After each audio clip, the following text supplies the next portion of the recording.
Hello. Hey, how are we doing? Frustrated. Oh, why? Well, you notice how long it took to go live. Yeah. Yeah, it did. It took a while. Now you can talk, huh? Yeah, but if that's not bad enough, um, my cordless keyboard that I use is not working anymore. So first off, I had to order another one, getting it tomorrow, thankfully. But yeah, so I had to lean in over the screen to use the actual keyboard itself. Did you change the battery? Yes, I changed the battery. No, it's because um, well, I'm not going to go into too much detail, but I was in fact funny enough putting up Christmas lights. I was putting the last of them up, and unfortunately I got startled by a phone call, which actually kind of, let's just say, kind of drew me a little crazy because it was someone who refused to like acknowledge that I was busy. Got so bad that like it not only pushed me to the breaking point, but I also accidentally knocked over a cup of water onto the keyboard. And Oh, that'll do it. yeah, I mean, I did try to clean it out last night and trying to dry it out because there was also a lot of dust in the keys. And this is what I love about the type of keyboard I got is that you can remove the keys off the laptop, so you could clean out, getting rid of the. But it didn't matter. So I knew at this point the keyboard had its days. Although then again, I had this keyboard for almost 10 years. Oh, So oh, yeah, so I think I was overdue for a new one anyway. Yeah. I would say so. Hi, Tom. What's up, Tom? Okay, I think I'm done sharing. Okay. Here we go. Okay.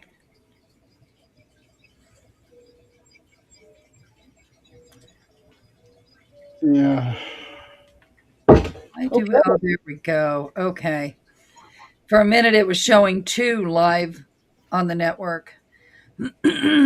Well, for whatever reason, it didn't go on the Illinois page, so I'm not sure what's going on there. Hey, Rich.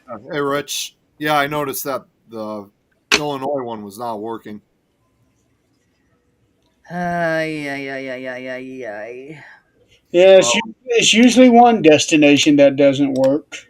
yeah, it seems to happen every now and then. There's always one that just refuses to cooperate. I have noticed with Facebook here, it's probably not this last update, it was probably the one before, that you can't even see your friends on there without scrolling through. It's like a friend, an ad, a friend, an ad, and it's annoying as hell. I know it really is. Hey, Sue. I Uh, have actually reported ads. what's up, Scott? Inexpensive light. It's funny. So I was just when I was looking for a new keyboard, they did show those on the Amazon search. The only problem is those light keyboards. Make most of the time those ones are you have to plug those ones in. Yeah, or they would use a lot of battery. Yeah. Yeah, they would. In fact, I actually have one. I have one connected to my main computer upstairs, but trying to get like an actual cordless one that could change colors, they're very, I mean, I think I saw a few of them. They're usually very expensive. Like this one I'm getting, it's just like $25. It's the same keyboard that I had that I was using previously. So it's nothing special. You can turn the lights off on them too. Yeah, you can. There's a key on one of the keys. I think it's like it's either like one of the tab buttons or control buttons that allows you to turn it off. Yeah. Yeah. Because I have one. Hey, why are you whining? Stop it. Yeah, the battery issue would, as what Susie. Yeah, yeah, yeah. The battery life would be an issue. So trying to get something like that is either too difficult or it's too. Yeah. I want to get one. They're like 35, $40 though, if not more. But they have round buttons on them and they're a lot more Oh, yeah, comfortable. yeah, yeah. and they're spaced like way out between. But I'm typing 10 hours a day, so I will find the one that's most comfortable. Right. Has a Yeah, I can relate to you there. couple Yeah, of after a words. while it hurts, and Oh yeah, I'm sure. if you think it won't cause carpal tunnel because it hasn't yet, you're full of shit because it does. Yeah. A couple of worded ones for my regular workstations. Okay. You are being whiny today. What is wrong with you? Just got an old cheapo. That looks like an old fashioned one. All right. There's no blanket up here for you. No. Nothing fancy about it. Just your regular keyboard. Yeah. This is the one that unfortunately no longer works, but Yeah. nothing too special either. And this is the same. I'm getting the exact same one tomorrow. Well, you don't have a keypad to it, number pad. No, yeah, there's no number pad, but it does have a keypad. It does have what I do like. It has the volume, and then of course an actual mouse part. So that's what that's what I thought was really simple. I rarely use the actual keys on the laptop itself. Hey, you better quit. I will knock you silly. Is that one of the dogs? Yeah. It's always one of the dogs. He wants to lay down in my lap, and as small as he is, my lap is not big enough for him. It's always funny. I always think when it comes to the dogs, like trying to sit on your lap, Adrian, it's like no different than how Slinky always does it. That's why I'm always saying I have a cat who pretty much thinks she's a dog. This one thinks it's a bird because it'll sit on the back of the chair on the recliners. That's right, because I'm partying like it's 1699. Amish Jeremy York. Hey, I'm a proud member of Amish Paradise. I can literally, I can see right now, like we're like like one of the wide brim hats are. Yeah, you probably would fit into the Amish community pretty good, Jeremy. Okay, I can't keep holding you, so you're either going to fall or get down. A lot of people have mentioned that. Yeah. But I'm only going to keep this going until the end of March. And after that, it's gone. So, where did we leave off on Strangest Places last week? Let's see. I did 2. I think both of you have only done 1. So Hey, Carlos, good to see ya. So, we are going to be talking about weirdest places, not just in America, but around the world. And boy, do we have some weird places we've been to. Believe it or not, early in this magazine, it has Eastern State Penitentiary. Eastern State. Yeah. As one of the weirdest places. I don't get that. Yeah. Did it describe what was weird about it? No, it's just that it is eerie and reportedly haunted. Well, a lot of the prisons. I guess that's weird to other people. Yeah. I get that, but it should never land in a magazine like this, especially when they are putting out haunted magazines that say the same thing about Eastern State. Right. And there, not to mention the dozens of documentaries and ghost hunting shows that have been filmed at Eastern State. No, it's not. It's just not there in general. Just the fact that they put a haunted location as a weird place. Right. Now, if you want a weird place, you want a 2-story outhouse. That's a weird. Yeah, that's a weird place right there. Yeah. So I had already done 2 last week. I think both of you only got a chance to do 1. I didn't do any. I thought you did. Uh-uh. No, Oh, I was looking them up. I never got to say anything. Oh, there was one other place I was thinking of last week. Unfortunately, right now I can't remember what it was. So I'm trying to rethink. I think it's like right in front. Thinking, what the hell other place was I thinking of that is a weird location? well, while you're thinking about it, let's get Adrian to Yeah, know that she had one from overseas that she wanted to talk yeah, about. that's fine. I need time to think it over anyway. So yeah, That's what we let's just have said. Adrian do it. Um, so there's actually a couple, and when you look up weirdest places, Marfa Lights in Texas actually comes up because there has not been any kind of scientific proof on anything, which I did get to see those.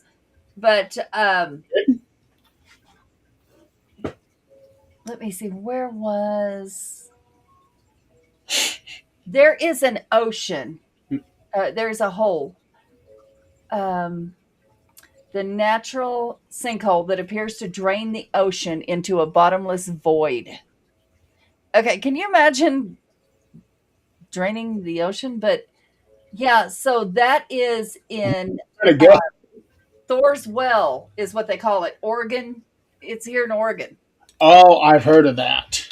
I don't think I've. Oh, you know what? That does kind of sound. Now that you said that, yeah, it does kind of sound familiar. Yeah, yeah. One I would like to go see is the Shishing, the underwater city in China. It says that it's called the Atlantis of the East, and everything is like perfectly preserved under that water. Really? Hmm. I don't see how that can be possible. Yeah. I don't either. And I guess that's why it's one of the otherworldly and exotic locations. That's There's what they have it labeled as. there's So this underwater city there, has anybody tried to tie that in with Atlantis? I don't think so. Get your mouth off mine. yeah. Excuse me. Let me see. So, the underwater city, they call it Atlantis of the Yeah. East. Yeah. Excuse me. You okay, Nick? Yeah, I'm fine. Just sneezing. I'm fine. I'm going to tell you what, I don't want to hear another damn sneeze. I'm telling you. Uh, baby girl last night just kept, you know how you're almost asleep and then a loud noise happens and it sounds louder than what it really is because you're almost. yeah. Well, she ran into a sneezing, and then she got up between us, and she would not get down, and she was neurotic. And uh, Zach finally says, "I'm done. I'm going to go downstairs with the dogs because neither one of us are going to get any sleep." So if she does that again, we're going to have a serious problem. Oh, by the way, I just got to say, speaking of the dog, the cat who acts like a dog, here she is. Hi, Slanks. Oh my goodness, this actually has pictures of some of these. Um, Rainbow Mountains. Rainbow Mountains. Yes. There's another place I was thinking. It just reminded me of what you were talking about, Adrian. Is you guys have also heard of the Dead Sea, right? Uh huh. Have you heard it, Jeremy? The Dead Sea. Yes, I have. Oh, okay. You guys understand why they call it the Dead Sea, right? Maybe because it's a Dead Sea. Well, it is to some degree, but no, like exactly what the water is that gives its name, the Dead Sea. It's it's all the concentrated salts in the water itself, and I mean the water is so salty that very few organisms can actually live and survive. You know, like even fish or anything like that. So they give it this name. But you know what's odd is because of the amount of salt that's in this water. Believe it or not, people can actually swim in it if they wanted to. Although they're mostly recommended not to stay in for too long because of the amount of salt. But because people causes people and animals to stay buoyant because Yeah, I mean, that's like Salt Lake. That's it, right. Say it Salt Lake. well, it has the highest concentration of it, so it's literally a sea that you can never sink in. Yeah. That's why I like driving through the Great Salt Lake bed on 80, because for an hour and a half, that's all you see is just white salt everywhere. It's that way places in New Mexico too. Oh, I'm sure. Oh, Sue said he's gone swimming in the Dead Sea. I bet that's cool though. Sure, it is. Yeah, that's like right along the border of it's like of Asia. That's although I think it's right on the border of Jordan and Israel, I believe.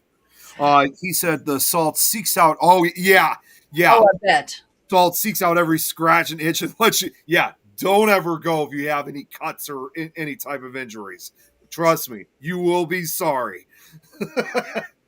Look up Rainbow Mountain in Vinicunca, Peru. Rainbow Mountain. Okay. That is just gorgeous. Doesn't look like there's any plant life.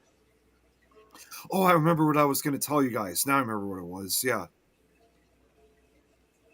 7 colors. Nothing. Oh my God! Wow. Yeah, you're right. It's Vinny Cancuna. Wow. Unfortunately, it doesn't give any. I mean, it tells you about it, but it doesn't tell you how it got there or any extra, anything extra on it. Wish it did. Mountain of seven colors. Oh, it's in the Andes Mountains of Peru. Okay, which that's not surprising if it's in the Andes Mountains. It had an overhead view of it. Yeah. Found it on Google Earth. That is pretty cool. Yes. My guess is that at one point this area had to have been underwater. It says that the mountain used to be covered by glacier caps, but these melted back in 2013.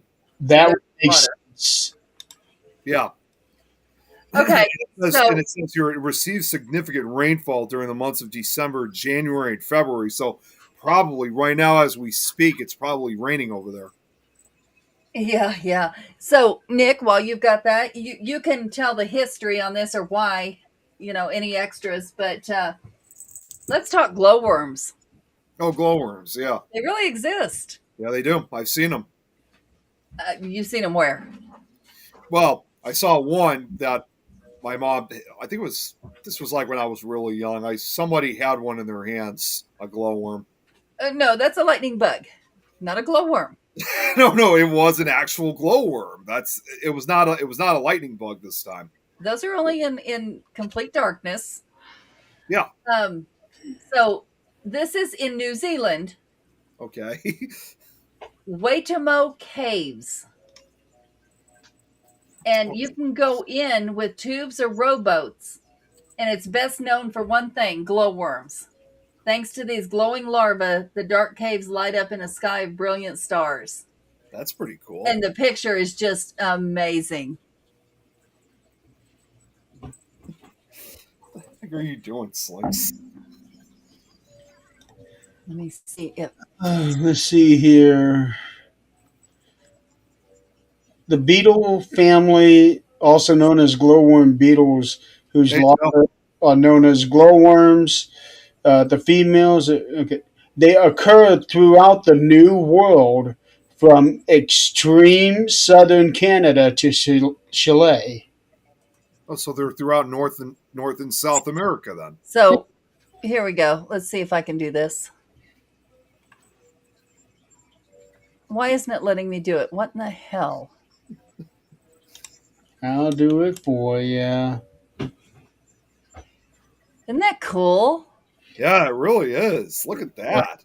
It's almost like looking into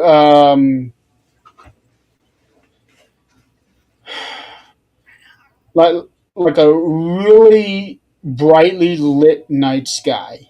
It is. Yeah, that's what it says. And here's, in case somebody didn't get to see it, that's the mountains we were talking about. Yep. Yeah. So okay. Hmm. Where'd you go? Where'd Adrian go? Oh, wait, nope. There she is. There she is. What did you do? There. What did you do to me? We were going to ask the same question. What did you do? I didn't do anything. I was scrolling. Sue just mentioned another one. Never been here. Would be wild. Oh, I've heard of this place. The Dervaza gas crater, known as the door to hell or the gates of hell. I think that's actually on here. Yeah, a fiery large pit in the Karakum Desert that has been burning for over 50 years after a Soviet drilling accident. They punctured an actual gas pocket and someone tossed in a torch to burn off the excess gas. Still going. Yeah. I think it still is. Yeah. Yeah. I saw that on here, and it had something to do with the war, and I briefly read it, but yeah, it had something to do with the war. There's another similar place. It's not necessarily like a giant crater, but it does deal with fires. I'm sure you guys heard of this place. It's located in Pennsylvania, Centralia, Pennsylvania. You guys know that town? Oh yeah. You know it, Adrian? I've heard of it. I've never been there. Yeah, well, there's not much. You won't find much if you ever do go to Centralia because most of the town is gone due to the coal fires that are still burning underground. Those have been burning since 1962, and they're literally expecting it to say that they are expected to continue to burn underground for another 250 more years. I've heard of the fire. Be but exact. I didn't know where it was. Yeah, it was located in Centralia, Pennsylvania. And there are go on Google Image that you could find what the town used to look like prior to the fires. Sadly, it was a nice little town back in the day, back in the early 60s and beyond. But it was due to the fact that they threw all this trash that was thrown into the abandoned coal mines, and as we all know, methane gas builds up in mines, and when too much is built up, it blows up, and it causes these coal fires. And at first, they did try to extinguish them in any way they can, but you have to remember these are not just this is not just any ordinary fire or anything like that. If you don't get it all contained, even if water had been thrown into the mines, that could still cause the fires to reignite.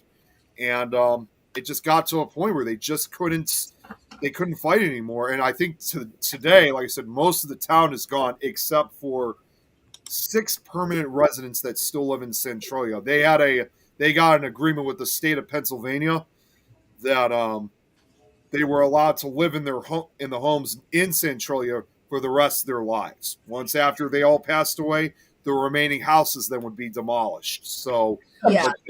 Even allow them to live there, considering how dangerous it is to be there. They probably Well, I'm had to sure- sign waivers saying, I'm sure it's dangerous enough, but I'm sure the houses that they live in are still kind of a distance away from where the actual coal fires are yeah, going. Although that does give me some concern. That doesn't mean, though, that the fires probably have spread since then. But either way, they're allowed to live in their homes for the rest of their lives, and then they're not allowed to pass it down to like any descendants or family members after they pass. Once they passed away, they're going down. Oh, I want to know where that school in Oxford is, because that sounds pretty damn cool. Yeah. What were you going to say, Jimmy? Go ahead. No, I thought you were going to say something, Jeremy. Yeah. Oh, yeah. Centralia is also the inspiration for Silent Hill. I knew you were going to. I knew Right, you were going to say okay. that. Yep, that's correct. Okay. Yeah, that's where Silent Hill came from. Was Centralia, Pennsylvania. That makes sense.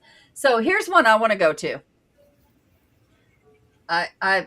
Yep, I definitely want to go here. Manawi. Okay. It is in Nebraska, a town in Nebraska. It's actually a town. Resident 1. Least populated town in the United States. Manawi's only resident, Elsie, is the mayor, librarian, and restaurant owner. Wow, Oh, I think I've heard about that one. this is new for me. Yo, ito. What's it called? Dang it. Anatoly? What language is that? What language is I that? was trying to figure out. Russian, Bulgarian? Yeah, that's what I was wondering. Either or. Oh, I'm trying to remember my Bulgarian and the letters. Well, the question is if that is Bulgarian. I don't know if that could be Russian Bulgarian in and Russian Belarus are or the letters Estonia. are the same. It is time for us to found a new town. Boobies, Illinois. Oh, damn it, Chris! Hey, Chris, like Eileen always used to do. Speaking of Chris, he is going to be my guest tomorrow night on 13th Dimension. Oh yeah. Oh, how So what's cool. what's I what's the talk? normally I tune in. I will not be able to tomorrow night. We have our Christmas party and I will be making a fool of myself in front of our whole. Here's the funny part. Y'all know I work at home. We Yep. don't get to see I can go in office if I want to, but we don't get to see each other except on Teams meetings. So I get to go make a fool of myself in person doing karaoke. Zach will be sitting in the truck. I tried to get Dad as a date because he will do karaoke with me, but I'm afraid that might be a little much with Dad. So I promised that Dad and I are going to go. We're going to go to the bar that does our chili cook off, and we're going to go to karaoke before the end of the year. Well, that should be fun. Dad lives to do that. And Lord have mercy, he could be singing the wrong song, but he lives to do that. I don't know how much longer I've got with him. I'm going to go do it. Might as well while you have the Love chance. going to karaoke. I do. You guys have seen. I always love doing it too, especially from the after parties of the Paracons I've gone to. Yeah, I mean, and none of us are good at it, but our Christmas party is going to be really cool. They give you 2 free drinks, alcoholic drinks, which is plenty for an office party. It really is. Because you have to see these people again on Monday morning, and you certainly don't want to make a fool of yourself because you may want to advance in the company, and you're certainly not going to if your shirt's half off, dancing on the bar. Oh, yeah. But they give this huge buffet type spread. Last year was Mexican. I was in love. And they give you it's also a video game hall, so they give you tokens, unlimited tokens for the video games, and then they do karaoke at the end. The CEO's there, everybody's there, and it's amazing because this is a 5-star company, huge, and we're even in the UK. Really? Wow. Oh yeah. So it's awesome. But you also have to mind your P's and Q's, which I'm not real good at. Okay, Manawi, Nebraska is 3 hours away from Kearney. No, it's not bad. We're gonna go.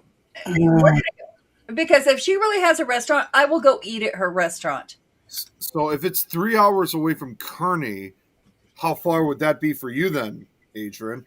I don't know. We're gonna find out. Also, while she's looking that up, yeah, Jeremy, for your show. 8 hours to get from Lincoln to you guys. Okay. Kearney's a couple more hours closer. So probably 9. 9 hours, okay. And also, Jeremy, real quick, I'll try and tune in for a few minutes tomorrow night. I'm not sure if I'm going to be able to because I also just want to throw this out real quick. Today is Madeline's 2nd birthday. She turned 2 today. Now where'd Adrian go? Our internet is screwed. It just is. Apparently. This has been going on for 4 or 5 days now. And I'm hardwired, so I'm good. But Zach is not so good down here. So Yeah, it's man. 5 hours for me, which is about the same Okay. to my daughter. That's not bad. How many hours? 5. 4 hours, 54 minutes. 5 hours? Yeah. Yeah, she said 5. That's not bad. Mm-mm. Mm-mm. No, and if she really still has a restaurant going there, I will go. If she has a library there, I will go. Little glow star. It's a town. He keeps asking, what is it? It's a town called Manawi, located up in Nebraska. Wait a minute, Adrian. Where are you going? I just put in Kearney. Oh, okay. I was going to say because I knew that couldn't be right because I thought you were looking Greeley to Manawi. That's 7 hours. Oh well. Which still isn't bad. Well, let's do this. Um, So that makes sense because it was about 8 hours for me to get to from Lincoln to Greeley. So 5 hours to Kearney. Yeah, that sounds about right. let's see. Um, I'm gonna do it from my daughter's house because she'd be closer anyway. Oh no, Uh, it's Jeremy, I 7 guess. hours, 7.5 hours. Hey, Jan. What? I guess little Glow glow star. Star. Glow Star. So Things Network is a podcast channel where people from all over come in, do podcasts, talk about the paranormal, serial killers. We got one show that does haunted movie reviews. Um, we, we do a nice little variety here. Yeah, this is definitely a new viewer. Yeah, we've been up and running for 4 years now, and we Yep. have 20 ish shows a week. Okay, I don't see what's so cool about this. It looks like a moonscape, yes, but it's rock. Sarakiniko Beach, Milos, Greece. Jan, I've heard of that town. Hooker, Oklahoma. I've heard of that town. Oh yeah, we used to live Yeah. out there.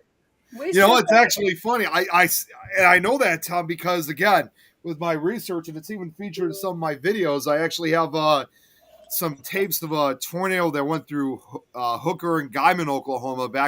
It occurred the same year I was born, back in 1993. So every time I think of Guyman and Hooker, Oklahoma, I think of the tornadoes that struck over 30 years ago. But Chris has they been there.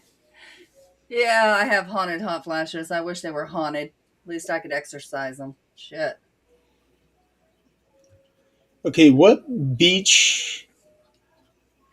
It's called Sarankiniko. Sarakiniko in Milos, Greece. Isn't Hooker along with Guyman? Aren't those are out in the Oklahoma Panhandle? Aren't they? I think they Kind are. of a little bit, yeah. My daughter used to live out there. Yeah, I know it's a very rural area, but of course, She again, there also were no used to strange. live in Cement, Okay. and then the town that is now abandoned. Like, she lived there when it was dangerous, and then they decided, oh, it's dangerous. We're going to get rid of everybody. Yeah, I only know of Hooker and Guyman from again the tornado. Again, just like the rest of the state, they're no stranger to tornadoes. So I've Nope. seen videos of it. Nope. And we'll sit on the rooftops and watch them. No Actually, problem. these ones occurred out. They were near Hooker and Guyman, but they truly occurred out in the Panhandle. So they were. It didn't. I don't think they actually hit any structures. I think they were still pretty far away from the town. So I don't think they hit anything. So, Pitcher, Oklahoma. Yeah, is the picture one right that's for yep. abandoned. That was from the tornado that hit back in 2008. I believe. Yeah, the whole town That's is. not why it's abandoned. Yeah, that whole town has been abandoned ever since because the damage was so bad. No, that's not why it's abandoned. Oh, it's not? No, there was either a mine. Anyway, it's toxic. Let me It's toxic.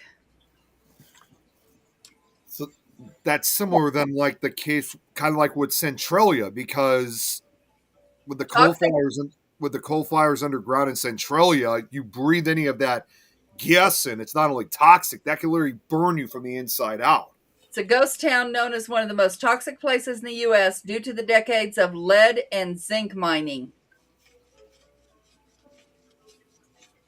Yeah, and my daughter lived there.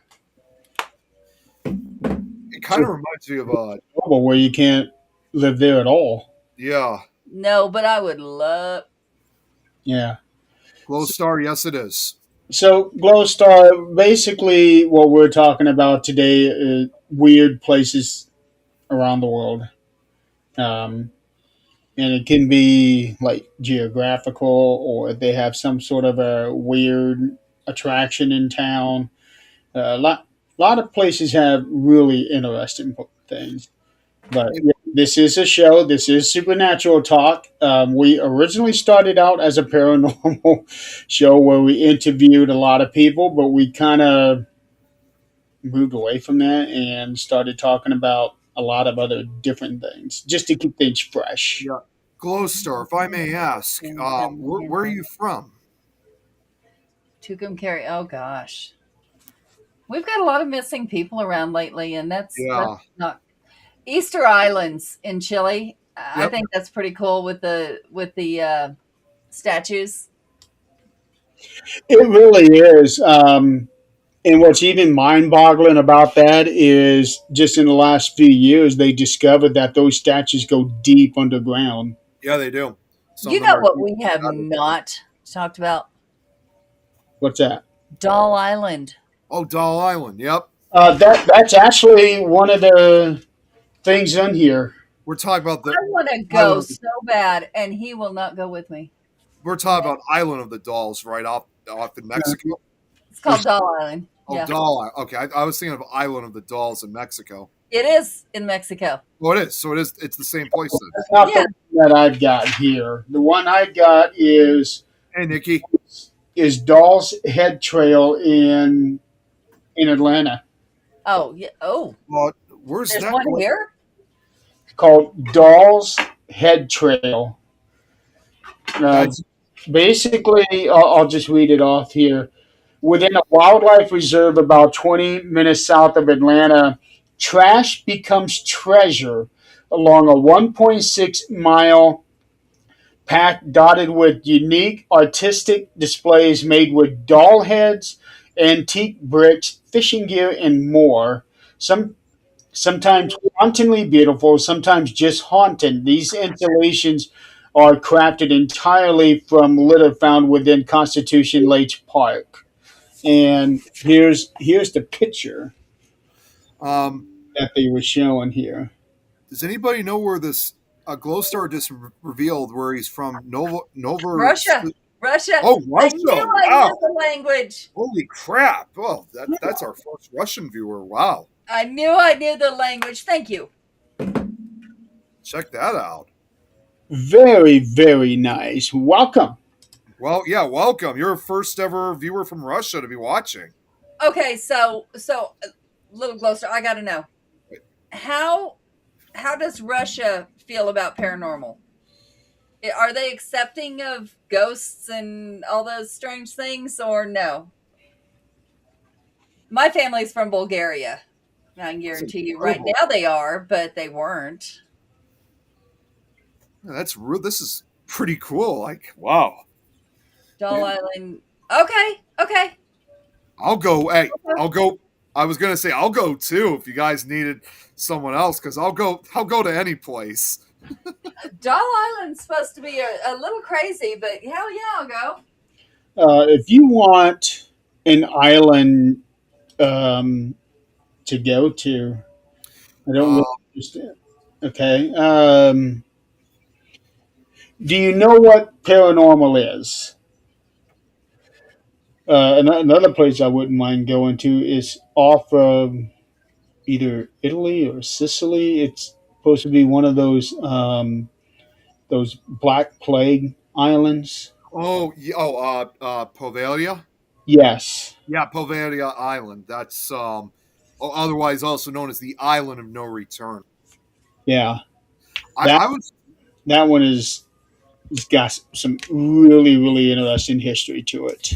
I was told for the longest time that for many decades the Italian authorities usually told people they were not allowed to be on the island, but I did recently find out that within the last couple of years, I think they are starting to um, open it up as a tourist attraction now. I think they're starting to become a little bit more lenient on it because of its history. Um, I haven't really heard the update on it recently, but yeah, I think they're trying to open it up, even though it's an island that is greatly feared by a lot of the residents that live in that part of Italy. Can't say I blame them. Yeah, I don't either. I mean, they take that place very seriously. Come on. So Okay, so it's like it does fall under the realms of the paranormal, but when we started, what we focused on were ghosts and haunted spirits. Why they stay here? Why do they linger after somebody has passed away? Um, but that's just one part of the paranormal. Another part of the paranormal is aliens, UFOs, and then we had there's another section where it is about psychics and mediums and the kind of gifts that they have. What else? There's help me out here. We got more aspects of we also got like unknown creatures, that kind of stuff, what we call cryptids, it. Yep. UFOs, aliens, that kind of stuff.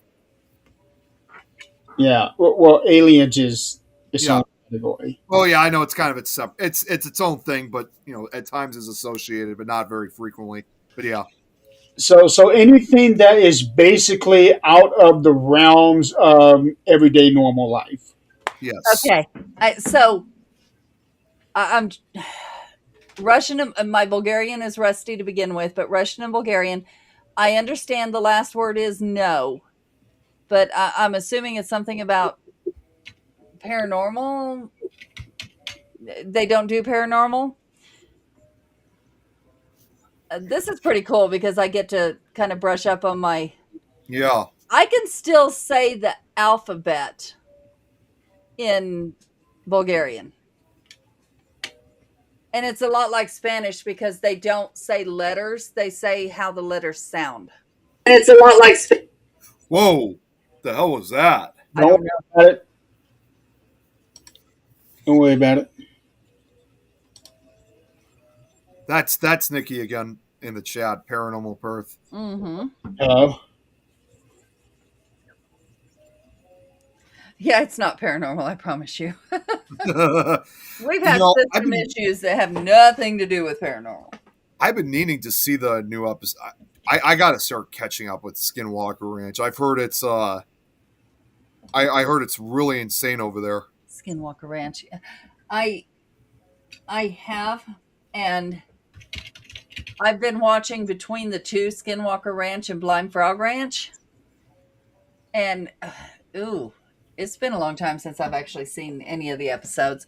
I know they're butted up together, and there's a lot of strange stuff going on there.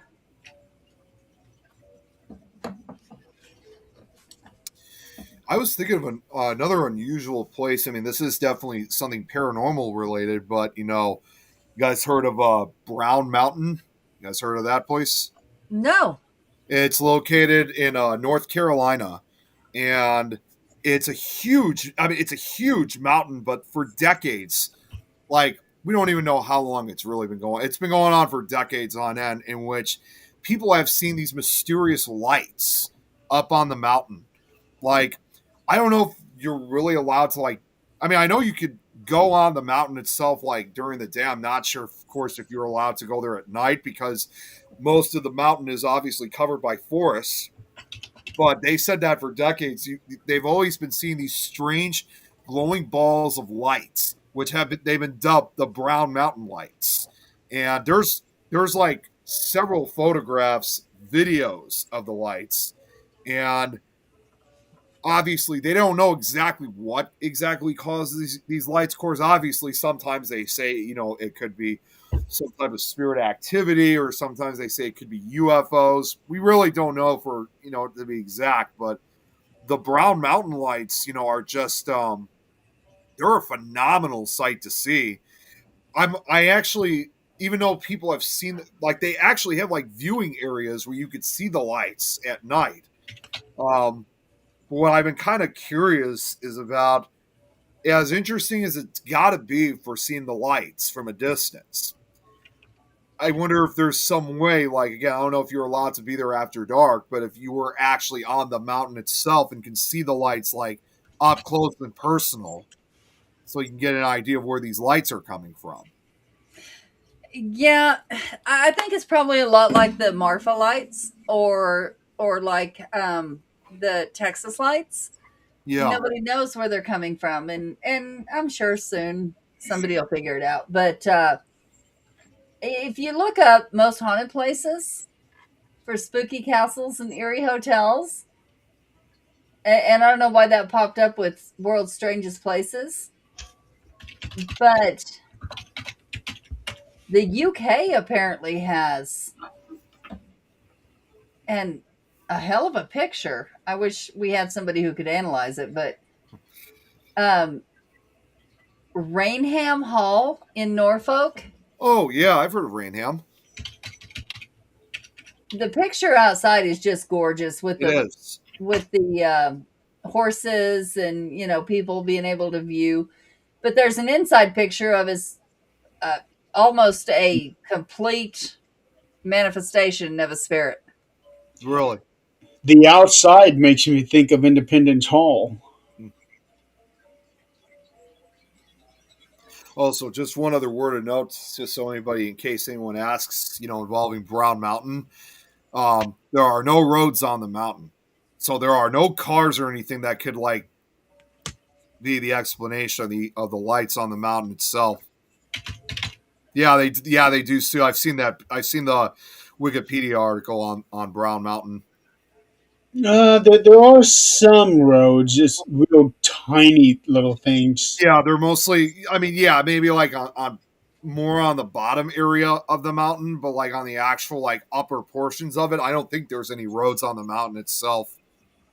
Would you believe in the strangest and most haunted places? Number 6. Most of them are out of country because there's evidence, there's pictures, whatever. Number 6 is the Queen Mary. Queen Mary, yep. California. I've actually been there. I've been on it. I have toured it. I unfortunately didn't get anything, but that's not saying that it's not there. I'm saying it didn't happen that day. Chris is going here pretty soon. Well, I hope he gets more than I do, because I had my daughter, my grandkid, and it was before I was into the paranormal. I wouldn't know what I was looking for, but nothing happened while I was there. That's not saying it's not there at all. Ew. Hey, Terry. Hi. I've seen her. That castle. Haven't seen you in a while. Hi, sweetheart. Good to see you. She is finally on the other end of loving life right now, after going through some serious, not so much loving life. So Right. Okay. I am so glad to see that she's enjoying life right now. Coming out on the other end? Huh? Coming out on the other end? That's right. It'll take a minute, but yeah. It usually does for all of us. Just trolling YouTube, and here you all are. Yep. Yep. Burg Wolfsegg in Wolfsegg, Germany. That castle looks, I don't know, there's something about it. It looks really creepy, at least in this picture. You guys may get a different picture. I don't know. So here, check this out. I found another strange place. Not very much about the paranormal, but it's definitely a very strange place regardless. This place is located in Brazil. You guys have ever heard of it's a municipality. I know they call them, You guys have ever heard of Candido Godoy? No. So Candido Godoy, get this, they are. It is considered one of the twin capitals of the world. Like their twinning rate is like 18 times higher than anywhere else on Earth. So you Why? go to a town like this and you'll see a whole bunch of twins, like all over the place. That Dozens. scares me. Number Well, one, because science has proven that twins skip a generation. mm-hmm. So that tells me, I don't know if science really knows what causes twins, but whatever's in the water there, either there's a lot of family breeding going on, Well, or it's funny. You kind of might be right because they say the explanations involving Candido Godoy. One of them explains the notorious Nazi doctor Joseph Mengele, who fled to South America after World War II. That supposedly the births started happening, as I'm sure we all know who he was, but he was notorious for having a strange fascination with twins when he was experimenting them in Auschwitz. Although the reports indicate that the high frequency of twins predates Mengele's arrival in South America, but again, ironically enough, they also say that others also believe that the twinning rate may also be the result from either toxic waste or inbreeding. I just did a general search of twin capital of the world, and Nigeria popped. Yes. Yeah, they say it's not you. This phenomenon of large twin births is not unique to Candido Godoy. It's also been observed in the town of Igbo Ora in Nigeria and the village of Kodini in India. right, right. Yeah, so that's Terry, I but would love to see that house. yeah, Sue. That's yeah. Joseph Mengele was the most notorious Nazi doctor that experimented on twins, and like many, he was among those that fled to South America, to escape from being arrested by the Allies. And South America was a perfect place. I'm not sure why South America allowed them in to begin with. And it has been highly rumored that Hitler fled to South America rather than actually killing himself. Yeah. Yeah. A lot of them either moved to either like Argentina or Peru or Chile or Brazil. I'm not Yeah. sure why did South America allow them to Who wow. knows? Who knows? But you know what? The things they did to twins, I there was a book that Zach had on one night, and I can't get that out of my head. And no, there was no sleeping because those they would like tell you what happened, and yeah, no, uh-uh. I understand it's history. I do. It's just not history to sleep to. It's not. Chris says he thinks at the time South America had diplomatic immunity laws in effect. That's very possible. Yeah. That's Al- There are still some countries out there that have no extradition yeah. laws.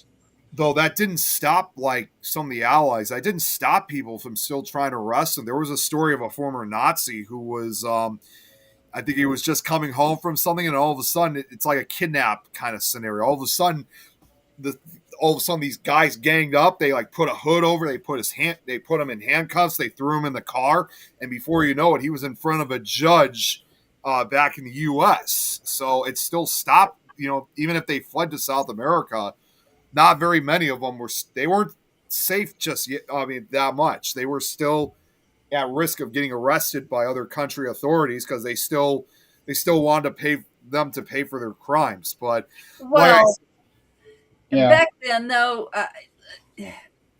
My dad. Okay, so let's think about this. I'm 51. My dad adopted me when he got here. Okay, so he immigrated to the U.S. 1971. That's before the Iron Curtain came down. He came from Bulgaria and went to Italy until it was safe. Like what I guess in Mexico they have like the mules or whatever that help you cross, or whatever they call that. He had somebody to help him cross, and they stayed in Italy until they were forgotten, and then they went from Italy to Seattle, Washington. And of course, it was all set up where they had people in Seattle that would put them up and start the immigration process legally when they got here. And that's what he did. Him and his wife, my mom, she died when I was 8, but it's one of those things that there is a huge process when that happens. And then once you're a citizen, you have to go through the whole thing to be a citizen. Recite, what is it? They have to recite so many different things that we can't recite ourselves right now. We can't do it. But they had to and did. They had to learn our language and did. But here's the thing. My dad told me when I was born in 74. So I was 16 when he told me. He said, and I was born here in the U.S. He adopted me once he became legal. But he told me, don't you ever go back to Bulgaria. If you do not use your maiden name. You do not say your maiden name. He was that afraid of the communists. Right. Thank you. Ooh, look. Oh, what do we have here this time? Steak. Steak, nice. Steak, baked potato, garlic bread. Good stuff. That's a good dinner right there. Hey, Lauren, haven't seen you in a while here either. Great to see you. I have a place that I would love to go to. It's in Williamsburg, Virginia. It's called the President's Heads. Okay. Or might know that place. I think she's been to Williamsburg since she lives in Virginia herself. Who has? Lauren. Oh. I think she's been. I think she said that. I don't know if she's been to that exact spot, but I think she said she's been to Williamsburg. Oh, okay. I was like, who? What are you talking about? I just said Lauren. Yeah, I said it was Lauren. Yeah. These are 20-foot tall replicas of the first 42 presidents. So from George Washington to George Bush. Okay. And basically, this guy had it that created these things got inspired when he went to go visit Mount Rushmore and wanted to do something for all the presidents. I figured that's where you got it from. That's actually pretty cool. Yeah, I it do is. like that. Yeah, but so it cost about $60,000 to create each president. Wow. Yeah, a lot of them are damaged, but some of them look pretty good shape. And I was even able to find them on Google Earth. When you say damage, like just because they're exposed to the elements, or No, like it shows the damage on the one president's head. oh yeah, and Lauren said she has been to Williamsburg, but not there. And there's another place that sounds interesting. Now, this one here would qualify under the weird. It is in Upper Black Edie, Pennsylvania. It's called the Ringing Rocks. Oh, that's a new one. Never heard of that one before. Yeah. So basically, what it is that people can go onto this group of rocks. It's called the Ringing Rocks Park. It's 130 acres, and you bring a hammer, and when you tap the rocks, they ring. Oh wow. Oh wow, check that out. And they say that you can if look for the stones with distinct hammer marks on them, as those are the ones people keep ringing upon discovery. Hmm. So That's actually really cool. yeah, it's really and who how do you discover these things? Yeah. Somebody There's goes out there and does something they're not supposed to. there's a What law says you can't hit a rock with a hammer? Well, you can't destroy it. Yeah. Oh, you were talking about the underwater city in China. sounds good, Terry. There is an underwater museum of art in, Really? in Santa Rosa Beach, Florida. It's a sculpture garden. Hey Hmm. Robert. It is an eco-friendly oddity. First of all, its address is listed in GPS coordinates because it's Okay. conveniently located on the floor in the Gulf of Mexico. Oh Okay. well. Yeah. The sunken sculptures act as artificial reefs that sit on the mostly barren salt flats surrounding the museum, creating much needed protective habitats that support the local marine life. All the statues are created within specific material and size parameters to keep the reefs healthy and plastic free. With seven new statues being deployed in the summer of 2024, this museum is constantly growing, and over 100 species of animal and plant life are thriving right along with it. Hmm. Robert That's mentioned actually pretty cool. yeah, it is. Robert mentioned another place called the Reverby Rocks. Reverby rocks. Reverby Rocks, if I'm saying that right. I don't know. Where's that at? Or are you just talking about the reverb on the rocks?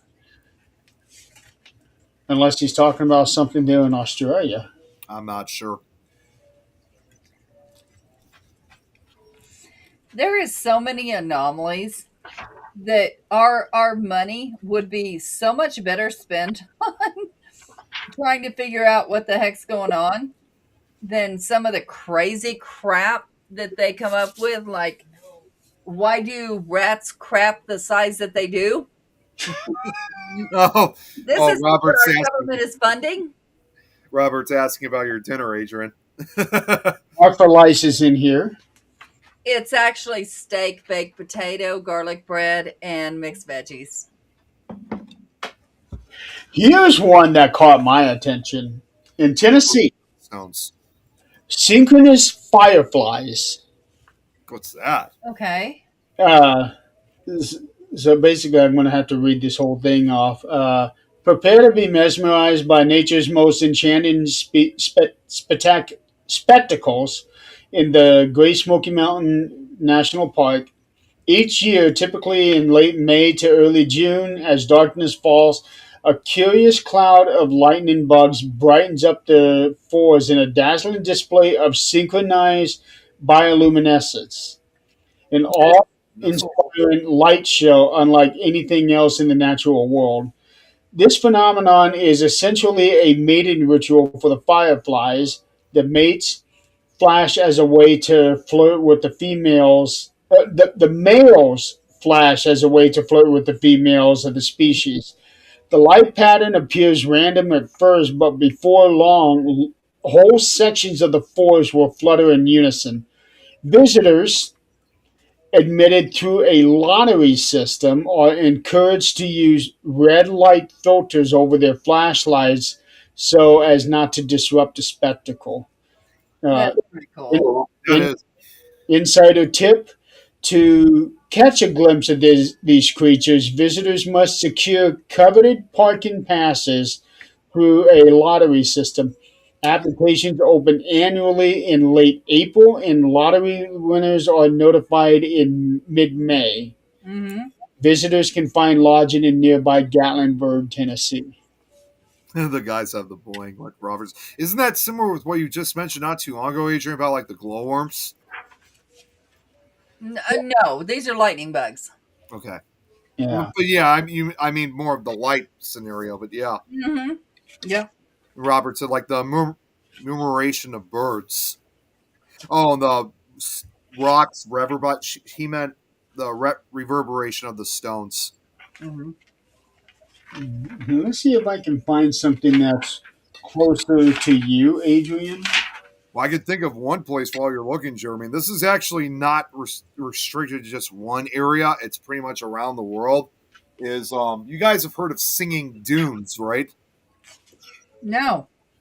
So okay, well, we all know about what sand dunes are, right? Mm-hmm. So singing dunes, this is really interesting. I saw this actually on the Weather Channel one time. It's sand that produces sound. The sound emission may be caused by wind passing over dunes or by even walking on the sand. Um, Certain conditions have to come together to create singing sand. The sand grains have to be round and between zero point 0.1 and zero point 0.5 millimeters in diameter. The sand has to contain silica, and the sand needs to be at a certain humidity. The most common frequency emitted seems to be close to 450 Hz. Now, there are various theories about the singing sand mechanism. It has been proposed that the sound frequency is controlled by the shear rate. Others have suggested that the frequency of vibration is related to the thickness of the dry surface layer of sand. Now, the sound waves bounce back and forth between the surface of the dune and the surface of the moist layer, creating a resonance that increases the sound's volume. The noise may be generated by friction between the grains or by the compression of air between them. Now, other sounds that can be emitted by sand have been described as roaring or booming, and it's not just restricted to deserts. The singing dunes can also occur on beaches, and I have a very good example of this. This was I don't need to actually show this to you guys. It's just a sound clip of somebody walking on singing sand in Japan, and I think you guys will get the idea of what the sound sounds like when it walks. It has more of like a barking kind of sound to it.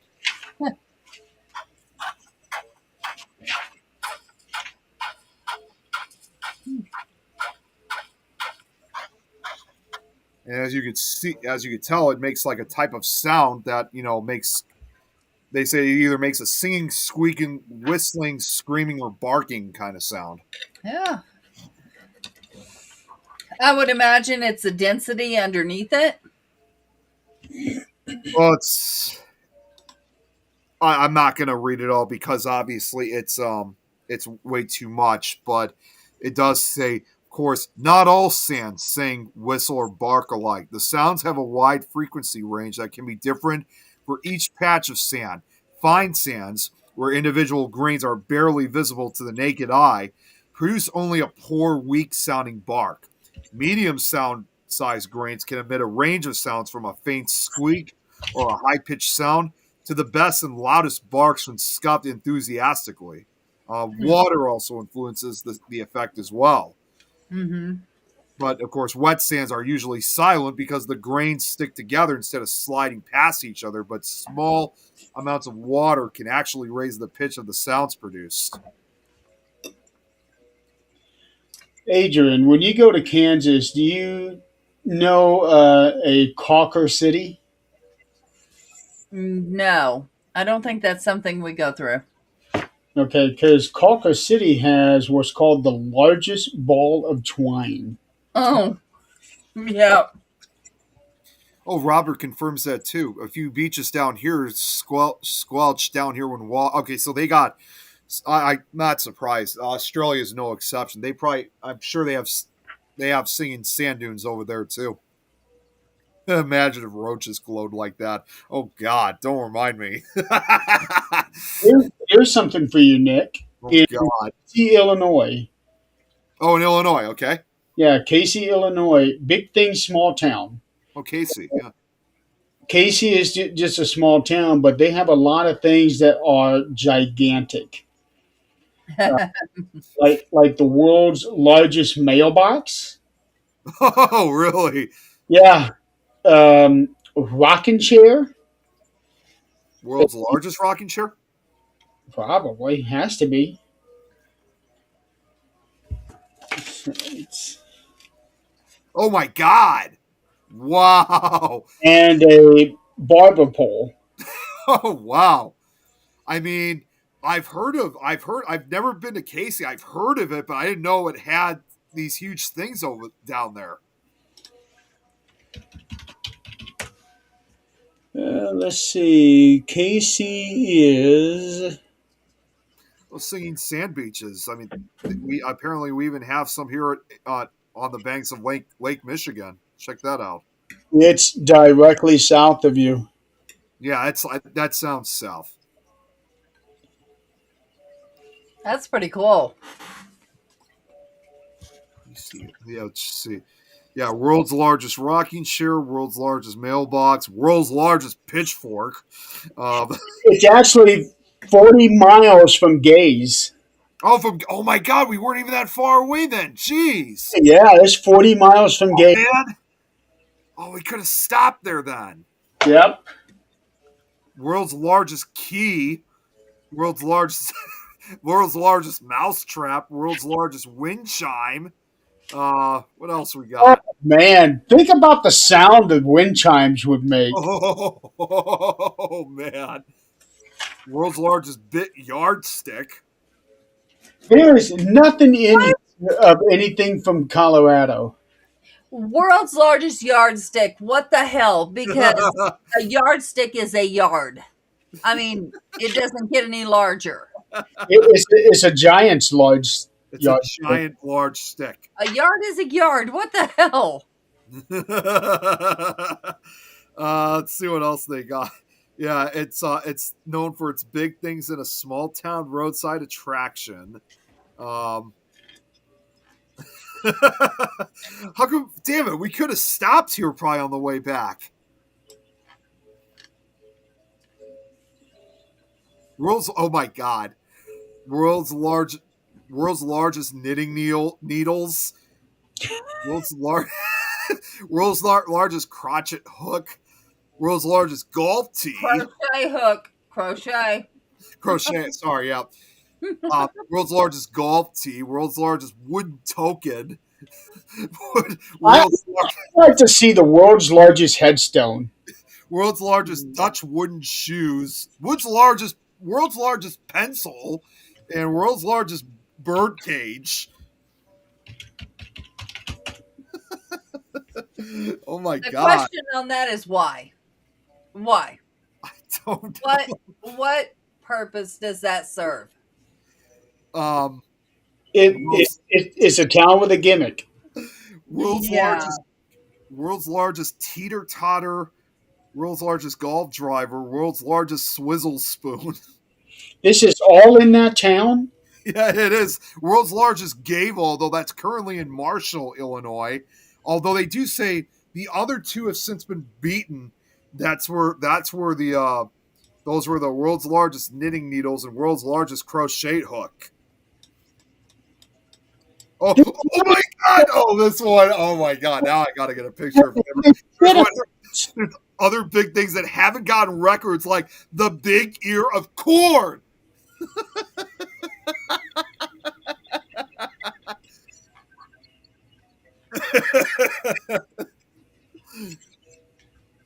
And big pizza, world's largest big pizza slicer.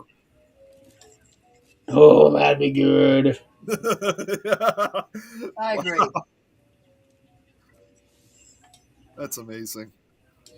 It'd probably be worth it to make a trip down there just to see all this. Well, you know where I'd be going. I'd be going to the biggest ear of corn. Well, of course you would. I can't believe I'm about to say this, but I'm really surprised. Well, I don't think it would be appropriate to have it publicly on. No, I'm not even going to say it. I'm just not. I'm not going to go there. Let's see. For me, it would take me just under 4 hours to get there. That's not bad. No, not at all. Interesting. Um, Now, to go for a truly weird spot, the mystery spot in Santa Cruz, California. Mysteries. This is the one where they're talking about there's some sort of a vortex where it defies all logic. Like, for example, you got two people bending over like this. There's another spot where if you have a tall and a short person facing each other, but if they switch, the short person is taller. Yep. Uh, Yeah, kind of like a funhouse mirror effect. Something like that, but without the mirror. Yeah. There is actually an explanation for that, and that explanation was just so fucking stupid. What's that? I don't remember. I read it one time, and I was so mad that I even invested that much time in it.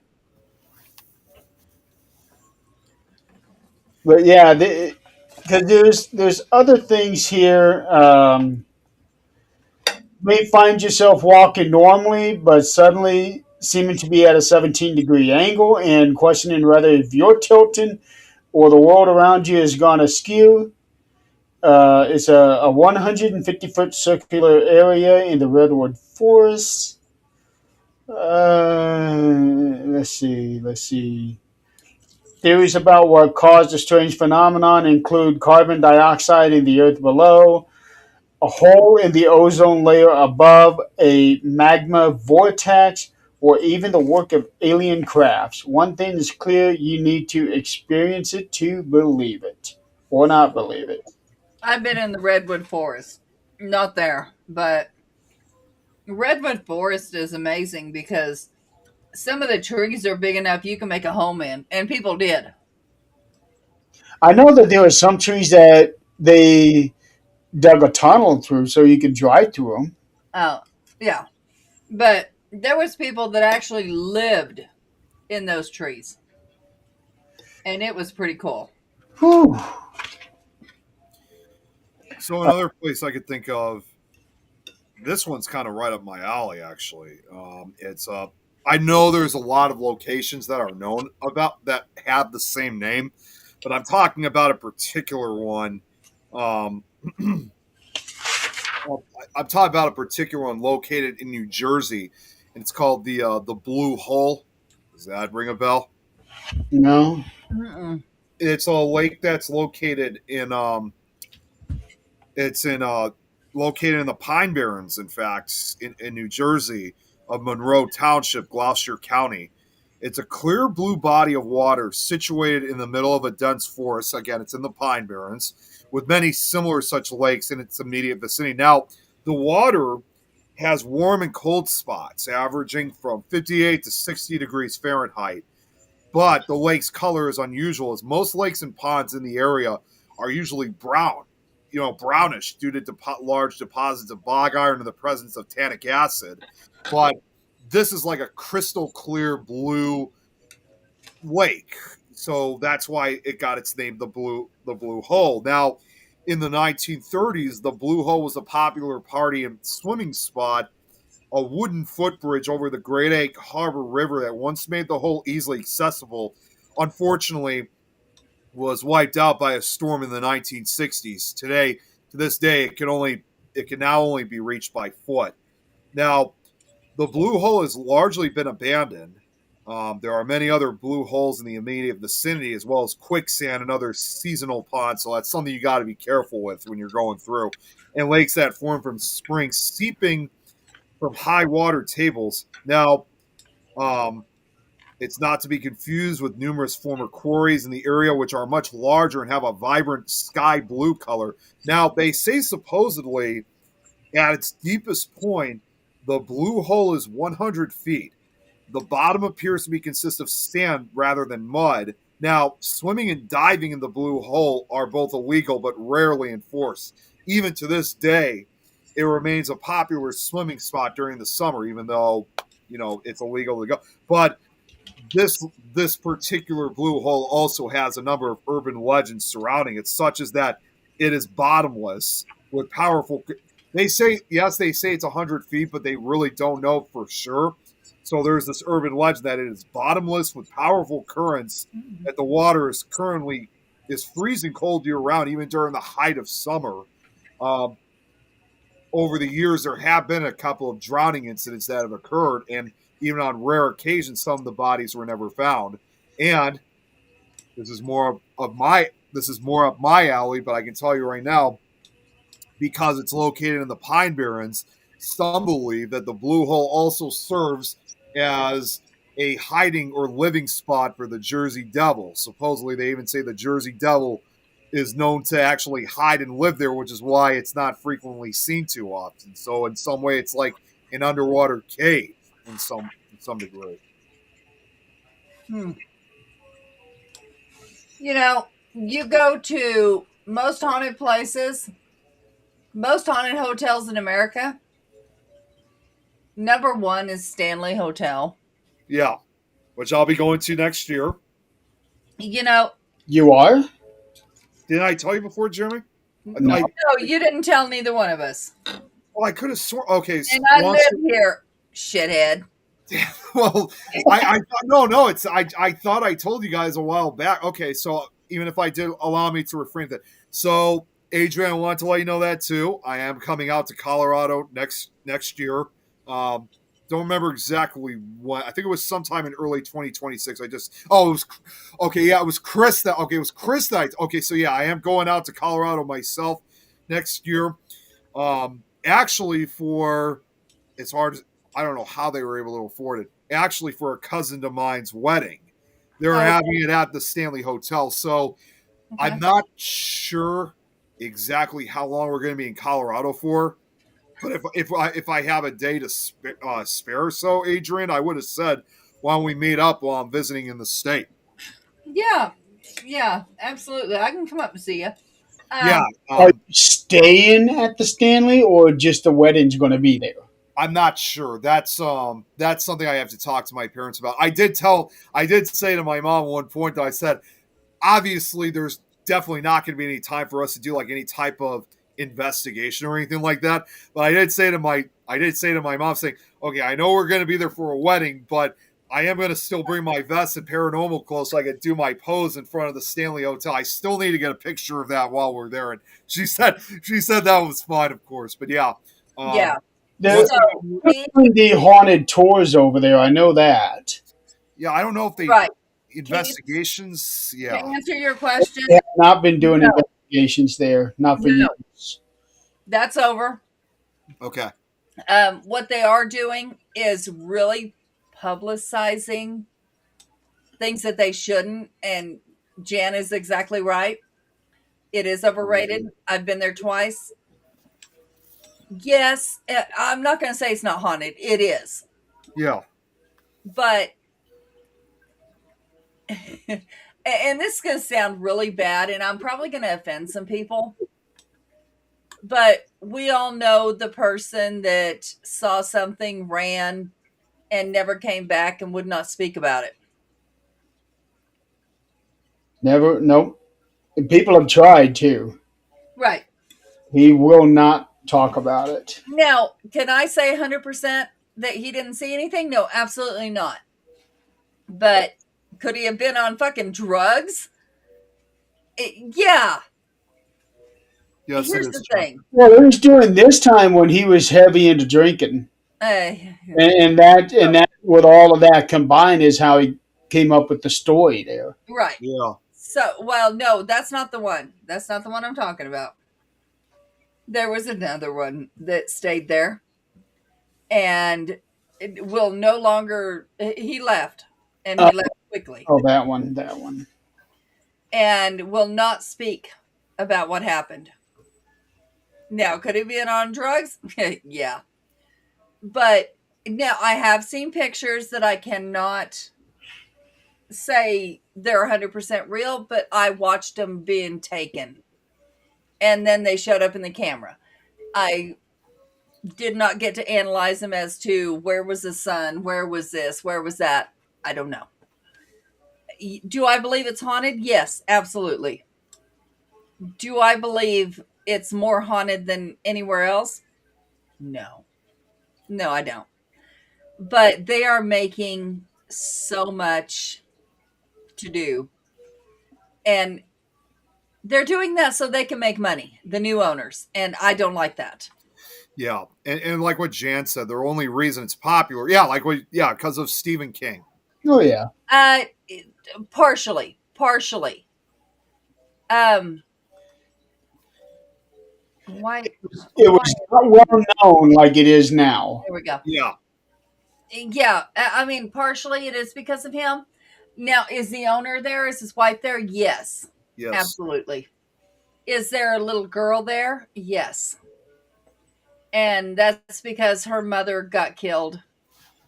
Actually, no, she did not die. There was of course, when it first started, there was lanterns, and those lanterns were not electric or battery. So there was a fire, and all the kids hid in one little closet.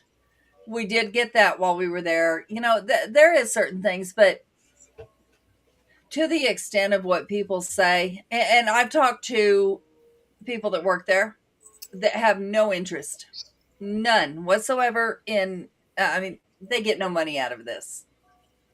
And they have no interest in the stories other than, they don't mind telling them if they don't know who you are. If you're just a guest, they will tell you the stories that they have experienced while they're there. I have heard those, but is it what they say they are? No. Do they get publicity because Stephen King and the other person and whatever else stayed there? Yes.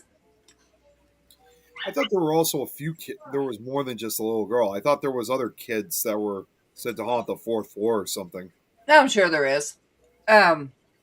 When we were there, that's all we got was the one little girl. They kept running back into this one place that was now nothing but a little closet.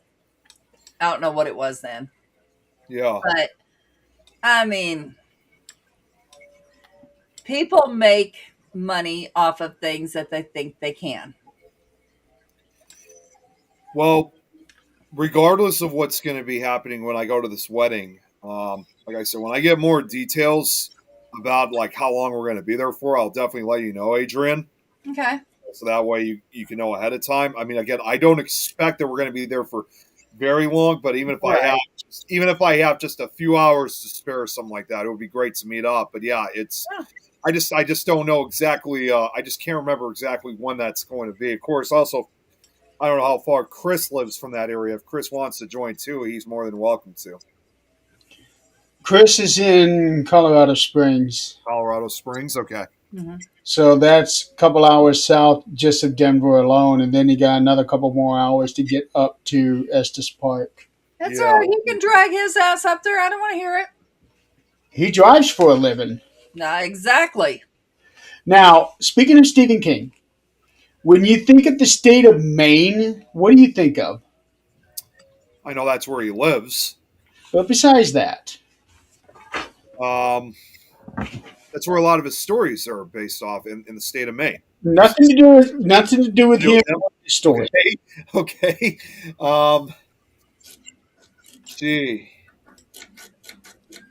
I just don't know too much think about of the state of anything. Maine. Yeah, I just can't think too much about the state of Maine, to be honest with you. Would you ever think of a desert in Maine? Desert in Maine? Yes, Not there is really. an actual desert in Maine. Really? Wow. Yeah, I mean, I knew it was a sparsely populated state. I know there's a lot of forests, but I didn't think there'd be a desert. there's actually a desert just outside of Freeport, Maine. Okay. Uh, Wow.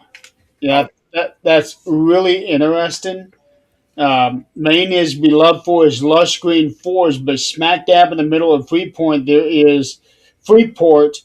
There are 20 acres of sand dunes. Oh, the might have Okay. seen sand dunes there too.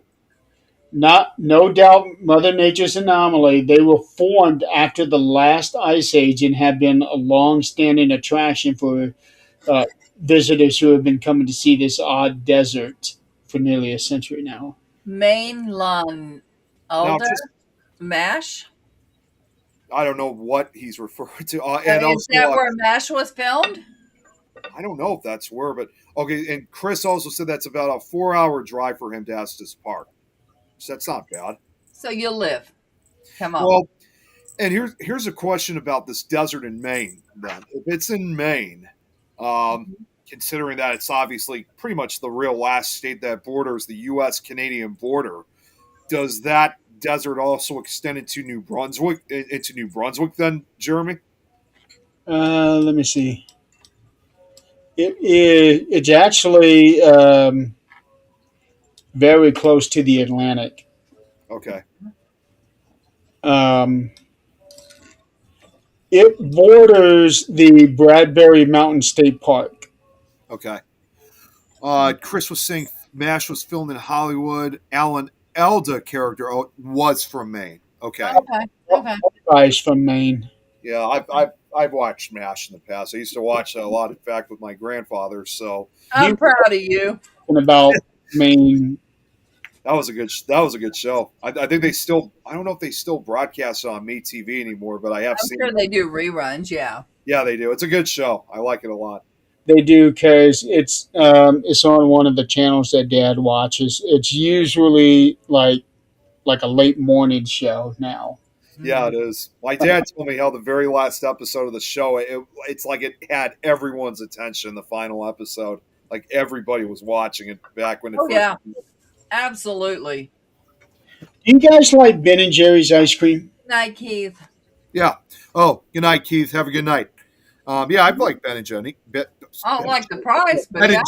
and Ben and Jerry. I bet say Ben and Jerry's. Yeah, I like that. Yeah, Ben and Jerry's ice cream. Did you know that there is a flavor graveyard for them? No, what's that one? There's a flavor about balls. I mean, come on. It's in Waterbury, New Mexico. Ben and Jerry's flavor graveyard. So they actually have headstones for discontinued flavors in their company. Seriously? Yeah, Wow. right here. Check that out. Flavor No, graveyard. Nuh-uh. Go. Go. Yeah.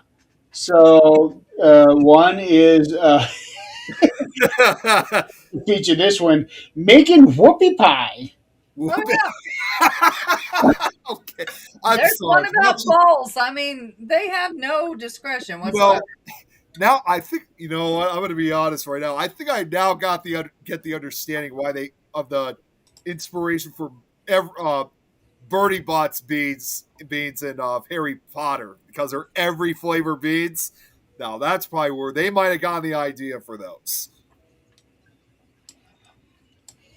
Yeah, it's very interesting. Um, Keith.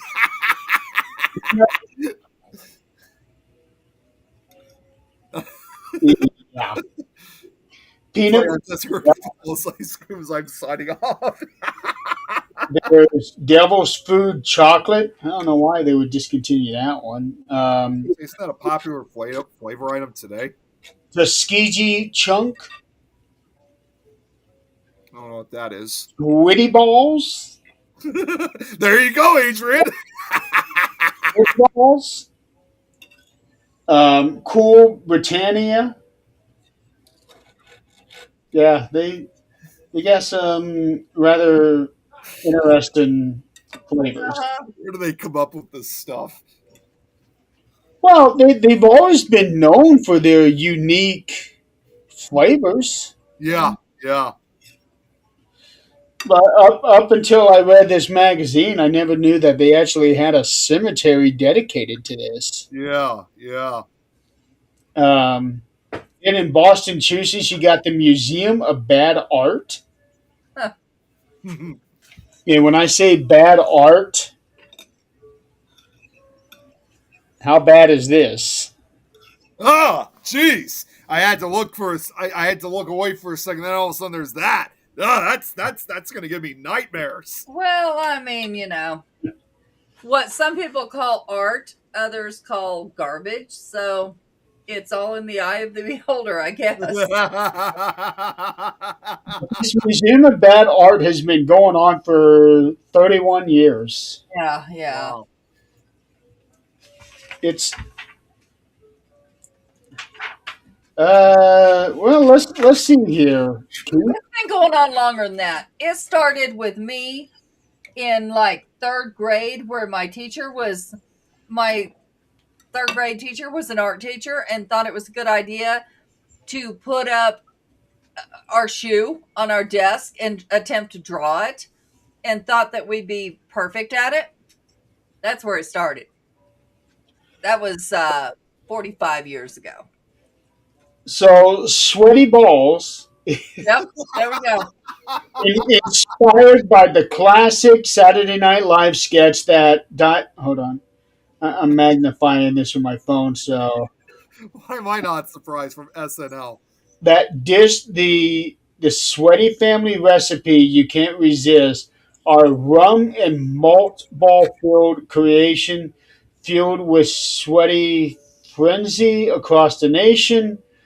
The flavor depinted. Oh, the flavor's depinted, but you can still see the Saturday Night sketch online and on TV. I'm So sure this was a flavor that came out in 2011. No, it sounds like sweaty, but it's actually SCHWEDDY. Yeah, Oh, I okay. couldn't say it. Because I'm sure you could. I'm sure you could find that on YouTube because they have like almost every SNL skit. Yeah. Sweaty. Uh, There you go, Adrian. That's what you were saying earlier about a ball flavor one. Mm-hmm. Yeah. yeah. I do. Here, how many women in their life have said, "Let me run out and get this ice cream that tastes like something I have touched that my man hasn't showered all day"? You fucking serious? Here's the best one of them all. Appropriately enough, it's in New York, Museum of Sex.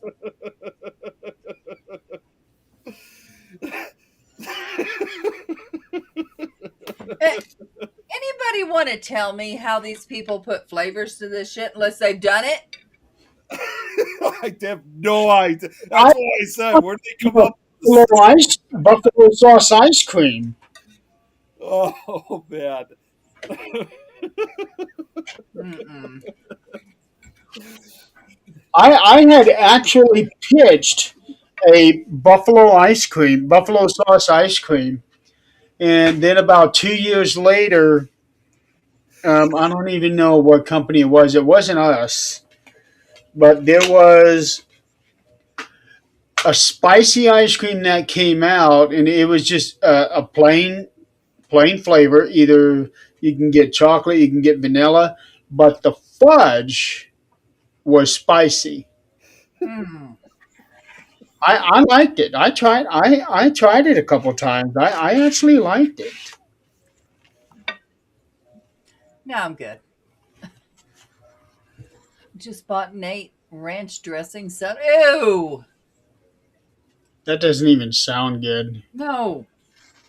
That's a lot like I had to get those Grinch meals. Yeah. Who is going to ruin McDonald's perfect fries with pickle salt? No. I hadn't heard of that. That's the Grinch meal. McDonald's Grinch meal. The problem with McDonald's Grinch meal is you only have two choices: chicken nuggets or Big Mac. And then you get it's a Happy Meal for adults. And you get socks with it, which Zach likes the crazy socks, so he's wearing them.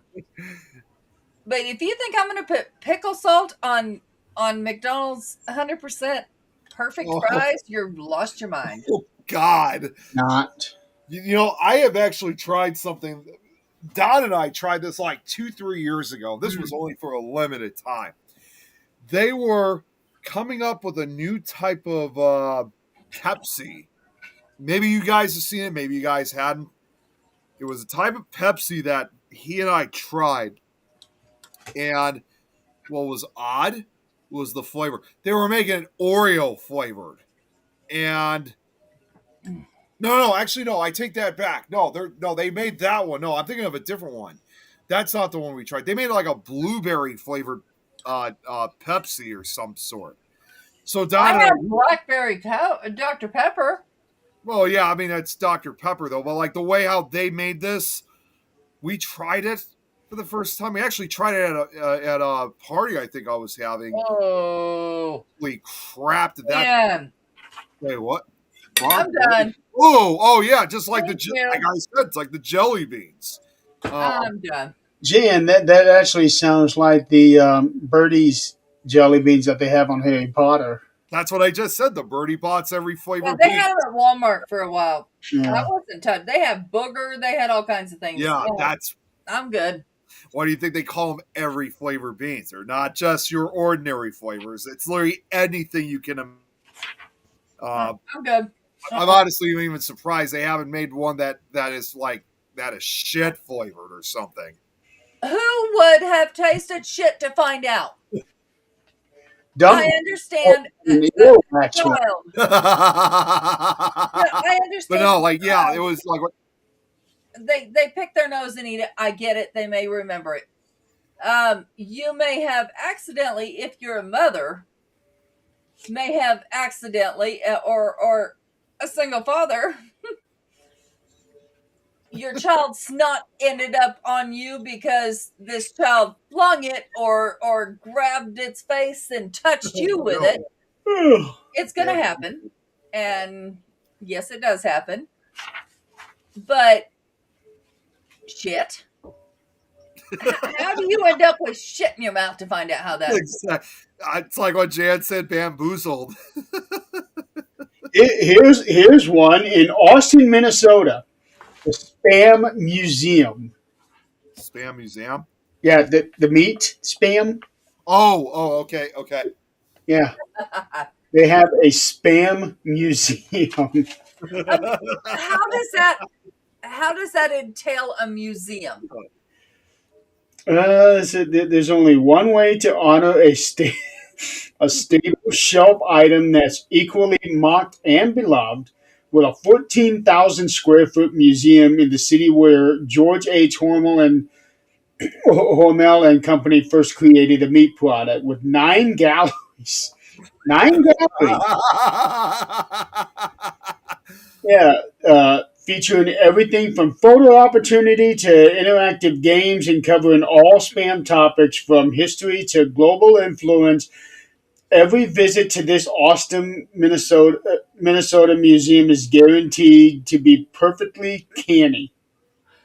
Nick, please look up when spam was invented. 1950. Oh, you beat me to it. Not long after the Depression, maybe? I would have. Wait, you said 1915? 50. Oh, 50. Okay. The Depression ended 20 years before that. Oh, no. Right, but not long after. People were still looking at ways to make things cheaper. I'm going to tell you what. I went to the store. I had not thought of spam. I didn't have spam growing up. Never. But when I got here, I thought, you know what? I'm going to try that again. I tried it once at a friend's house when I was a teenager. I'm going to try that again. I fried it. Regular spam. I can't do whatever flavors they got going on. But I fried it, put it on a sandwich, thinking, I can do this. Mind you, I can do liver loaf on sandwiches. So I thought, yeah, I can do this. I have never tasted something so salty in my whole damn life. Yeah, it is salty. Yeah. I could not finish more than 2 bites of the sandwich. Not that I don't like the meat. I do. I don't know what's in it, and I don't want to know. This is where Keith needs to be on the conversation when he's talking about sweat. Yeah. I Jan said, have no problem, but the salt. Here's the recipe for spam: pork with ham, salt, water, potato starch, sugar, and sodium nitrate. Okay, so that's salt and sodium. Okay, that's where the salt comes from. Yeah, Pork and what else? Pork and what? pork and ham. That's pig and pig. I mean, that's pig. Period. We eat hot dogs. That is pig and chicken. That's I don't know why that's so damn salty, but yeah, the two bites I tasted were really, really good. I just could not eat any more than that. And I love salt. I do. I mean, I'll eat pickle salt. I'll eat the spicy salt. I have no problem with that. But that Spicy salt? salt. Huh? There's a spicy salt? Oh, yeah. Oh, yeah. Yeah. Jim, what's it called? Holy shit. I can't think of it. I got a whole Yeah, bottle of it up there. You I've heard put it before. Yeah, you put it on like watermelon, cucumber. Oh, it's amazing. It's lemon salt with spice. Um, I'm sure she'll come up with it before I do. I like lemon pepper. Then you'll like this. It is 10 o'clock. It's called tahine. oh, Jan's also said, yeah, add brown sugar and pineapples to it. It turned into how I almost said Halloween. Okay. Hawaiian delicacy. That might bring down the salt a little bit. Yeah. All right, folks, it is 10 o'clock. We need to call it a night. So next week is going to be our Christmas episode Yes, it is. because the following 2 weeks, none of our asses are going to be on here. No, no.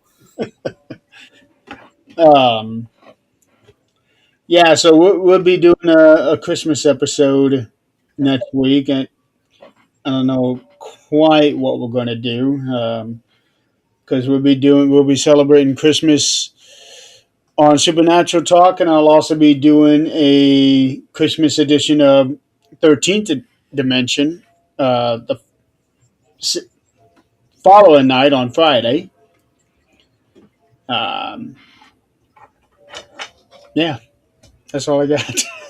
Yep. That's all I Happy got. Yule, Merry Christmas, and hope to goodness that Krampus doesn't come visit you. Yeah. You know what? Speaking of which, actually, I think Krampus will for me because sometime in the next couple of days, am going to be going to 13th floor haunted house. It's Krampus night. That's pretty cool. It Interesting. is. It actually is. I mean, it's literally again like the haunted house, like they use for Halloween, but they redecorated it all for Christmas, and it's Krampus night, so it's going to be a lot of. And it's not the only other holiday. They also decorate 13th floor for Valentine's Day as well. Jan, you better watch what the hell you wish for. If I get spammed in my dreams tonight, I'm coming after you in my dreams tonight. That means If us talking about it, you'll probably dream it. Exactly. No, no. Young you know what lady. that means.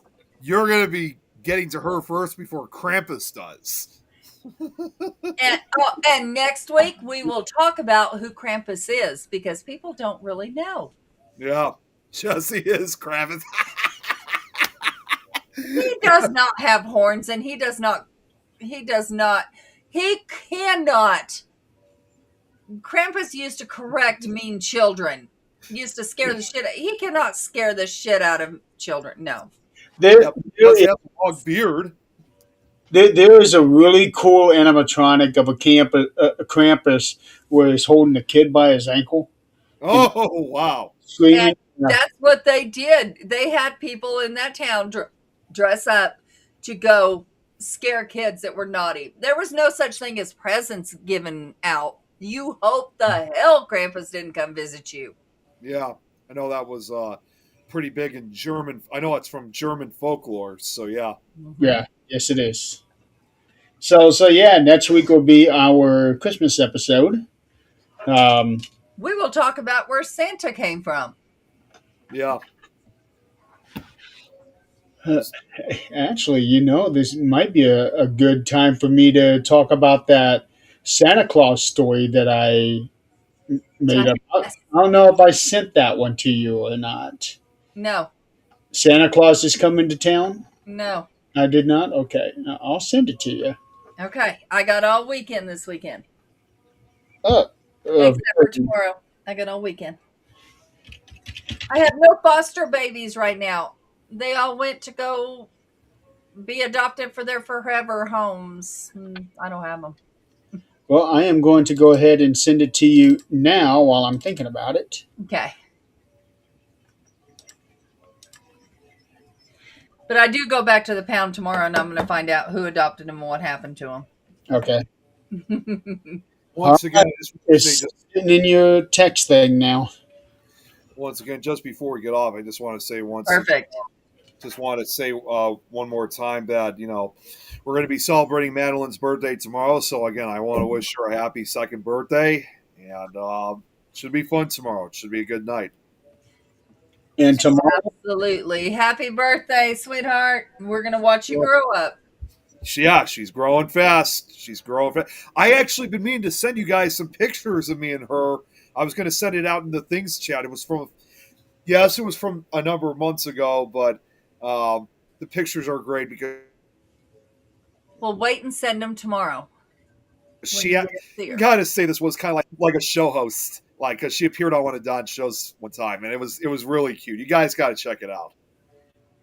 Absolutely. We will do that and take pictures tomorrow when you get to see her.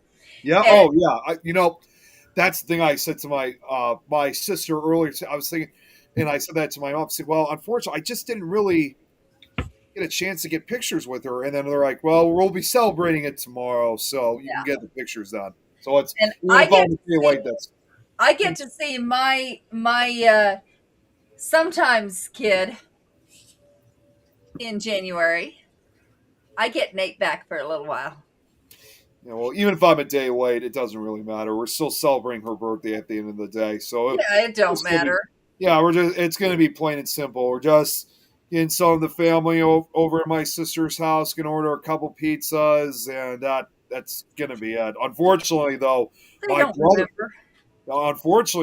brother, on the other hand, is kind of. What's that? Pizza is the perfect food for any kind of party. Yes, it is. But unfortunately, my brother's not going to be able to make it out because he is actually sick. He's got like a flu or something. Well, then keep him home. Yep. Yeah. Right. Yeah. And tomorrow I will have Chris on 13th Dimension. It'll be on at 7 Eastern. Okay.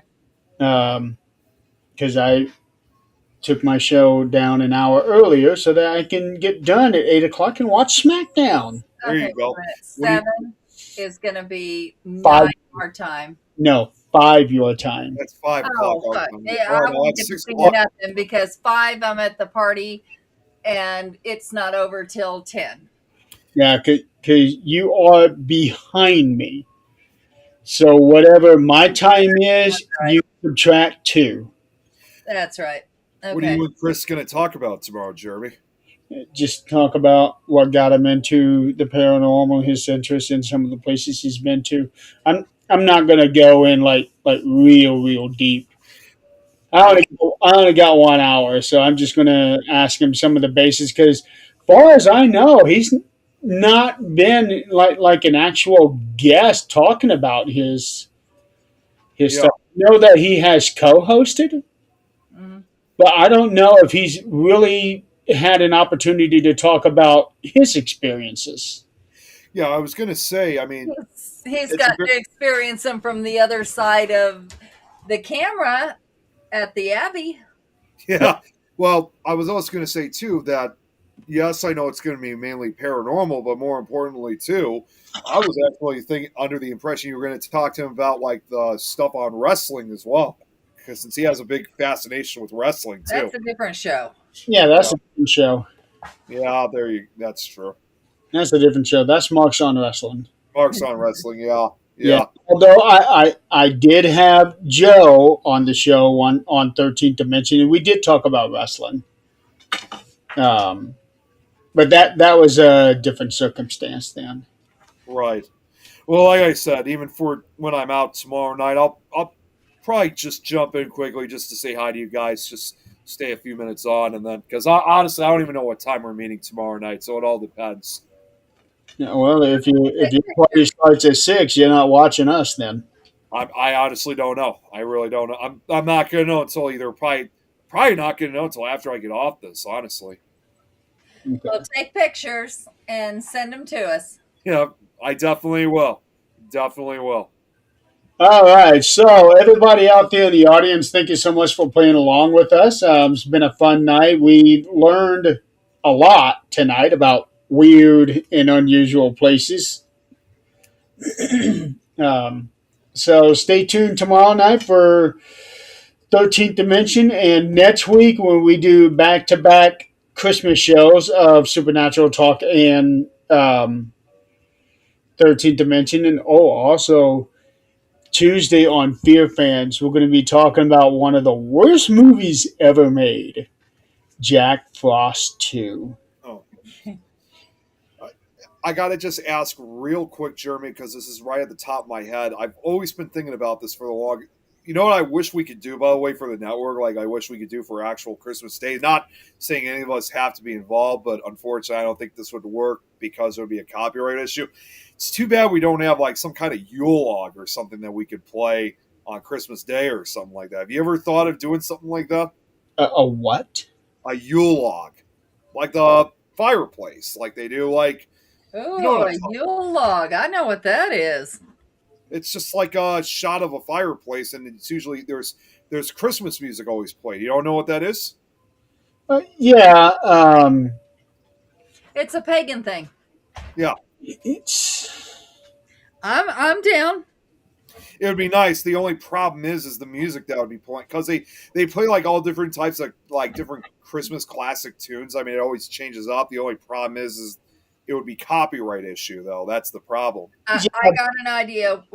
We'll deal with that later. Yeah, Yeah, that's something. Let's be a shut problem. down the show. Yeah, On Christmas Day, I am re-airing the 13th Dimension Christmas episode. yeah, yeah.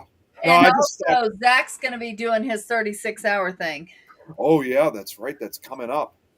No, Oh, it was just an idea that I just recently had. I thought to myself, when I look at the Yule log and the Christmas music, I thought, I get the whole copyright issue. I just thought, wouldn't it be kind of cool to have something like, and then have maybe like something that, like a title or something, just saying, Merry Christmas, Happy Holidays from the Things Network, things something you like will that. log. What's that? The things you will log. Things Yule log, and then maybe say like Merry Christmas or Happy Holidays on the bottom or something That from that all of us. that would be We'll interesting. figure it out. We'll figure it out. No. Yeah, it was just I it mean, was a something I, fireplace wouldn't be too difficult. Anybody that we know that has a fireplace and wouldn't mind having like a couple hours, then we could figure something out there. it's possible. We could, yeah, we'll just have to wait and see. Yeah. So Yeah, because actually the Yule log was burned outside, and we can figure something out. yeah. Yeah, I think it would be fun. I've got a fake fireplace upstairs that has a Yule log thing that like one of those cylinder fire things to simulate. Yeah, yeah, that's like a gas one, I think. Yeah, I have one of those. It's actually a heater. Oh, a heater. Okay, Right. I can flip the button while it's on, and it'll blow out warm air. Yeah. Yep. makes sense. Yeah. Uh, haven't used that in a very long time, but I might be able to put it to use for something like that. It's very possible. I don't know if I'd want to. It is pretty old. Oh, okay. Well, fair enough. We've had it for, oh man, 30, at least 30 years. God, that It thing is was just as fine old as from back then. Yeah. that's just as Now old it's as I am. Then is older than you are. Okay, then. It'll work fine from back then. They were built to last. Now they're not. Yeah. Sure. Okay, folks, we are going to go ahead and call it a night. You guys have a good and safe weekend. Stay warm.